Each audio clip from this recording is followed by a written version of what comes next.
Study details hospital's dilemma caring for a patient with do not resuscitate tattoo. Doctors initially chose to treat the patient with antibiotics and other life-saving measures. CNN picture this: a man is admitted to the hospital, unconscious, with a history of serious health problems and a high blood alcohol level.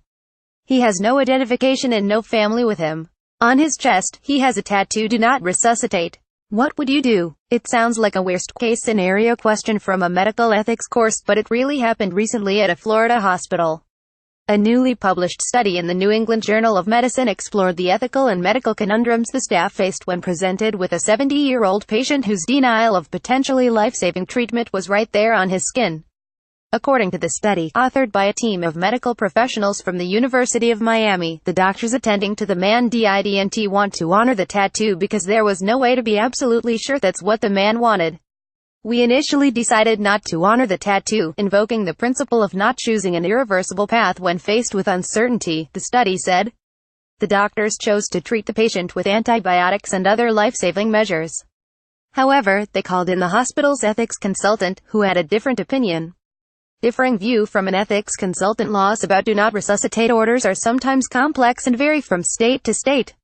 According to an article in the Journal of General Internal Medicine, clinicians are morally and legally obligated to respect the preferences of patients to forego life-sustaining treatment. However, this typically means an official signed a do not resuscitate agreement, such as a physician order for life-sustaining treatment. Tattoos, while clearly administered with the patient's wishes, aren't legally binding, and are usually considered too ambiguous to act upon. The emergency responder may wonder, do the letters stand for do not resuscitate or Department of Natural Resources or someone's initials? Second, the tattoo may not result from a considered decision to forego resuscitation. Errors in interpretation may have life and death consequences, the Journal of General Internal Medicine article said. In the case of the man in the Florida hospital, the facility's ethics consultant said the doctors should honor the tattoo. They suggested that it was most reasonable to infer that the tattoo expressed an authentic preference, that what might be seen as caution could also be seen as standing on ceremony, and that the law is sometimes not nimble enough to support patient-centered care and respect for patients' best interests, the study reads. There was also another development that supported the consultant's decision. The hospital's social work department located a copy of the Mons Florida Department of Health out-of-hospital do not resuscitate order, which supported the request on his tattoo. The outcome: ultimately, a do not resuscitate order was issued, and the man died.